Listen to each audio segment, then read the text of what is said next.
Let's welcome Gareth Soloway, Chief Market Strategist at In the Money Stocks. Hi, Cindy. Thank you so much for having me. It's a pleasure. So, talking about the spots that you can invest in, sharing with us what you think are Yep. good opportunities? Are particular stocks that I do like right now. I can show my screen and we can kind of take a look at them. So one of them that I have a position in is Viacom right now. I'm watching Viacom. This still hasn't recovered at all after the big Archegos Capital collapse that occurred over here. The stock trades at a PE of around 9. It pays a dividend of about 2.5%, which isn't amazing, but for a market that has big cap tech that probably won't grow that fast, trading at 30 or 40 PEs, a 9 PE today, price to earnings ratio, makes me feel more comfortable potentially going into a market that could decline. So, something like this, I'm watching trend lines on it. For instance, there's a cool trend line right here. And if you take this pivot high over here, you can see that it's trading in what we would call a wedge pattern. And what we want to see is, or what I want to see, I should say, is a breakout above this trend line. And if you break out above this line, which is around $40, then I think you get a breakout that could take you at least as high as this 47 level, maybe even higher. And what I like about Viacom is that it's a possible buyout candidate. You have certain companies that need to condense themselves, they need to buy other companies, and Viacom's one of the ones out there that's being speculated as also a buyout candidate. So that's one of them. Some of the other stocks I'm buying are much more short-term trades for me, looking for bounces. So for instance, Alibaba. Alibaba is a Chinese stock. It's just been absolutely hammered because of the regulatory environment that China is going through right now. But I am interested for a technical bounce. I mean, if you look at the valuation of this versus Amazon, this is so inexpensive. Now, granted, you have to give it a discount because of the regulatory concerns, but I also like to give it a little bit of a boost because they have 1.5 billion consumers over there that could be buyers versus what Amazon has in the US. So there are certain areas there. I'm trying to think of what else out there. Let me think here. So I like Discovery's another Viacom type play. This play has just been absolutely annihilated. It is at the low end, and if you'll notice, what I'm looking for the most part is good value, right? So whether it's a Chinese stock that I'm looking for to bounce or a stock that pays a good dividend with a low PE ratio, those are all kind of places where I like to go. To potentially invest. Another one, and this is a good one here. I'm really liking this CGC Canopy Growth. One of the reasons why I like Canopy Growth, or multiple reasons. Number one, the stock is oversold technically. So just on a technical basis, we should see a bounce. I also think that the US government is in a position where they're looking for any which way to raise capital, right? So, or raise tax revenue. So one of the ways they could do that is by legalizing marijuana on the federal level and then tax it, right? So if you get any sort of even vibe out there that could be discussed even in 2022 or 2023, a stock like this could go to $20 really easy for a 50% gain. And then the other side that I like is Constellation Brands owns 40% of CGC already, and they paid $6 billion for it. Well, the whole company's only worth about 5.3 billion now. So you could say that, if I was the CEO of Constellation Brands, I'd say, well, for 3 billion more, we could just have the whole company. Why not just do that, right? And if they do that, do they pay a nice premium? And it's another potential buyout, situation there. So, overall, there are small little places to invest. The one thing I would just stress is don't go heavy, meaning that any of these plays, there's risk involved, so you want to allocate your portfolio correctly, a couple percentage points here and there and spread it out. Thank you so much for sharing. Also, talking about the CGC, what do you think of Aurora, their other competitors? ACB. Yeah, ACB. Yeah, absolutely. ACB. So ACB has a very similar chart, and it has a possibility of the same factors as CGC, just like Tilray does. And you can see again, these are all stocks that, in a market that's coming off all-time highs, they have really been pounded to the downside.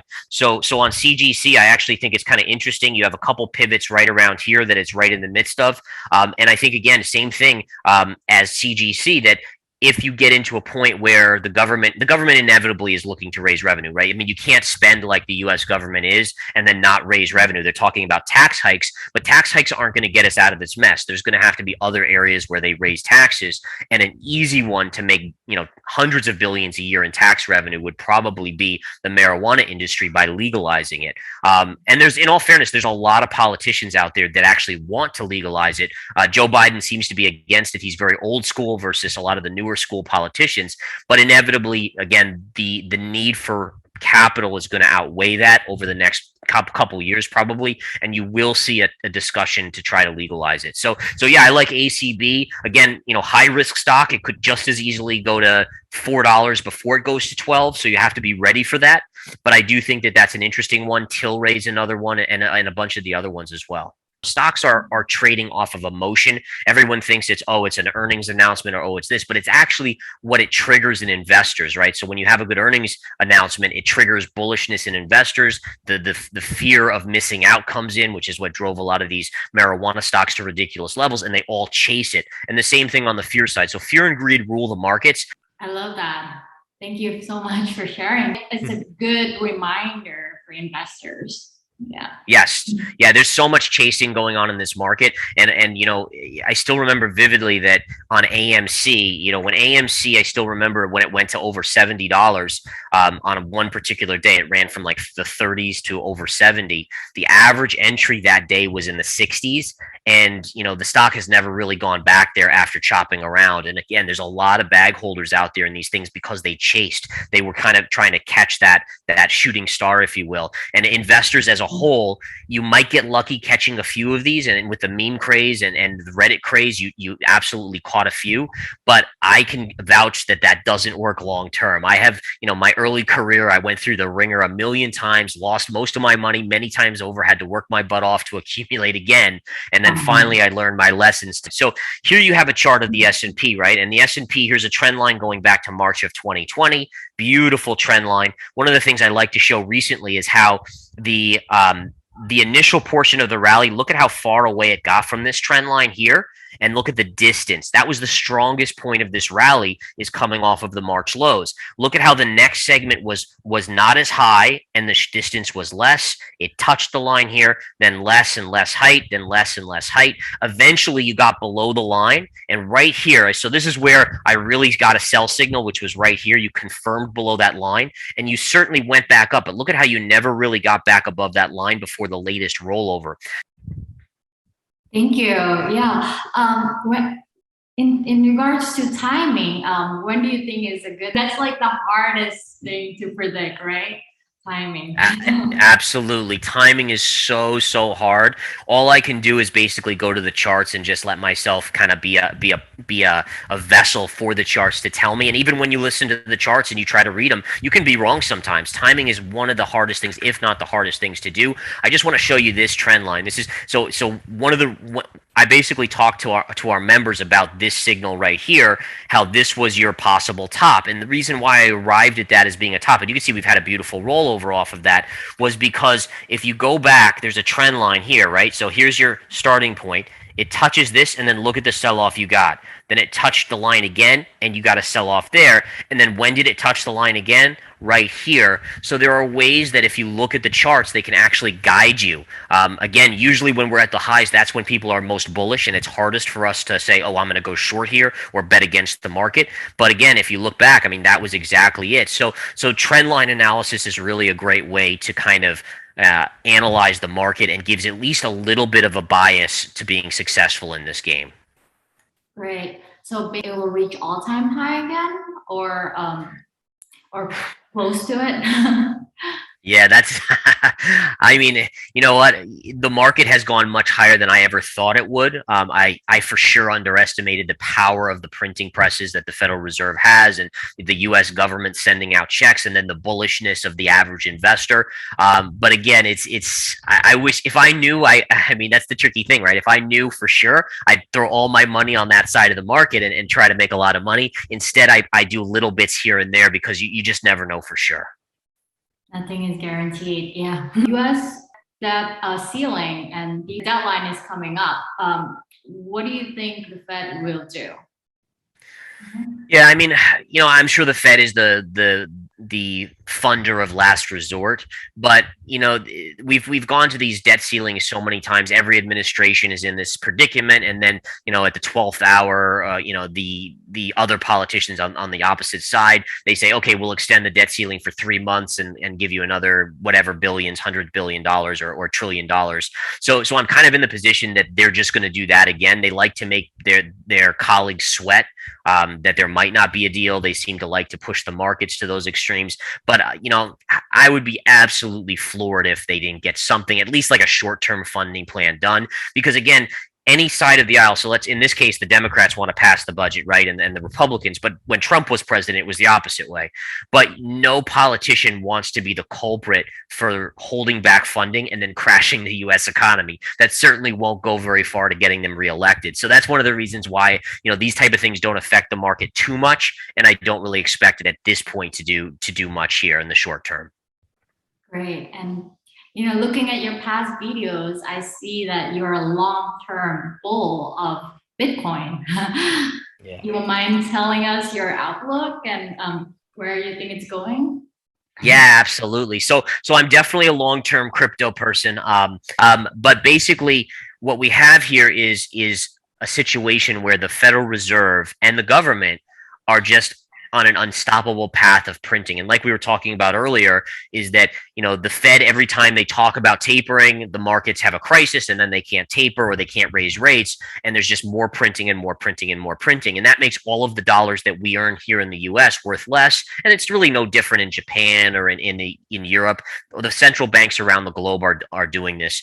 And what that does is it makes the people need an alternative currency, right? We start to demand something that cannot be just diluted endlessly. And Bitcoin and cryptocurrencies fit that bill.